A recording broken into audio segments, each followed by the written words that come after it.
Audio Jungle.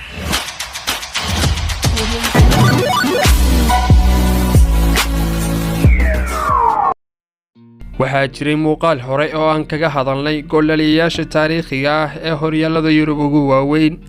balse maanta waxaan muuqaalkan kaga hadli doonaa guulaha taariikhiga ah ee horyaalada Yurub ugu waaweyn. Ligue 1 waxa ay dhacday guushii ugu weyneyd horyaalka Faransiiska ee Ligue 1 xilli ciyaareedkii 1935 ilaa 36 gaar ahaan 3 bishii February ee sanadii 1935 manaysan ahayn kooxda guushaas gaadhay kooxda hadda ugu weyn Faransiiska ee PSG ama kooxda taariikhiga ah ee Olympique Marseille balse waxaa guushan gaadhay kooxda Sochaux waxayna kaga badiyeen kooxda Valenciennes natiijada ah 12-1 xilli ciyaareedkaasna kooxda Sochaux waxa ay galeen kaalinta afraad halka ay kooxda Valenciennes u dhaadhaceen heerka labaad.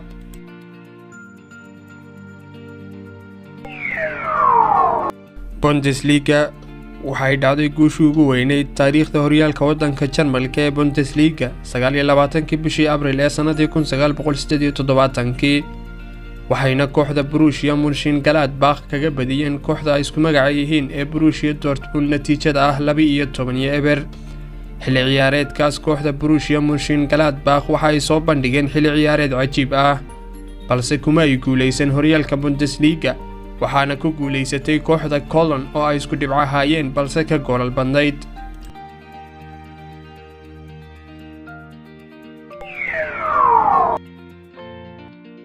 Serie A waxay dhacday guushii ugu weyneyd taariikhda horyaalka Talyaaniga ee Serie A 9 bishii May ee sanadii 1948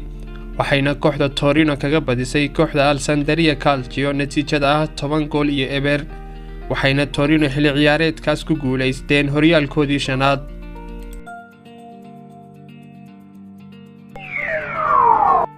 La Liga waxa ay dhacday guushii ugu weyneyd taariikhda horyaalka Isbaanishka ee La Liga xilli ciyaareedkii 1930 ilaa 31 gaar ahaan 8 bishii February ee sanadii 1931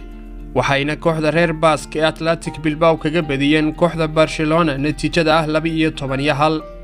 waxayna ka dhacday garoonka Athletic Bilbao ee San Mamés waxayna ahayd guuldaradii ugu weyneyd ee ay la kulanto kooxda Barcelona tan iyo markii la aasaasay sanadii 1899 dhamaadkii xilli ciyaareedkaasna kooxda Athletic Bilbao waxa ay ku guuleysatay horyaalka La Liga iyadoo ay isku dhibcahaayeen kooxaha Real Sociedad iyo Racing Santander balse waa ay ka goolal badnaayeen halka ay kooxda Barcelona gashay kaalinta afraad xilli ciyaareedkaas sida oo kalena waxa ay kooxda Barcelona goobjoog u ahayd guushii labaad ee ugu weyneyd horyaalka La Liga waxayna dhacday sanadii 1940 taas oo ay kooxda Sevilla kaga badiyeen kooxda Barcelona natiijada ah 11-1.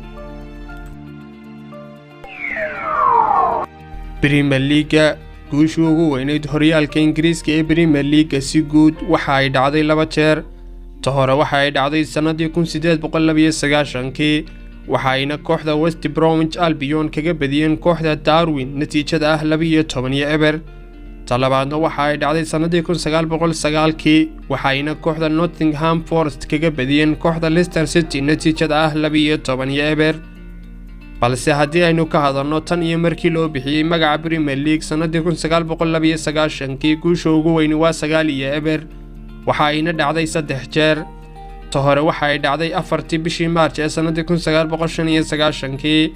waxayna kooxda Manchester United kaga badiyeen kooxda Ipswich Town natiijada ah 9-0 talabaadna waxa ay dhacday 25 bishii October ee sanadii 2019 waxayna kooxda Leicester City kaga badiyeen kooxda Southampton natiijada ah 9-0 saddexaadna waxa ay dhacday 3 bishii February ee sanadda hadda lagu jiray 2021 waxayna kooxda Manchester United kaga badiyeen kooxda Southampton natiijada ah 9-0. horyaalada kale ee Yurub tusaale ahaan horyaalka waddanka Holland ee Eredivisie League waxa ay dhacday guushii ugu weyneyd 24 bishii October ee sanadii 2020 waxayna kooxda Ajax kaga badisay kooxda Feyenoord natiijada ah 13-0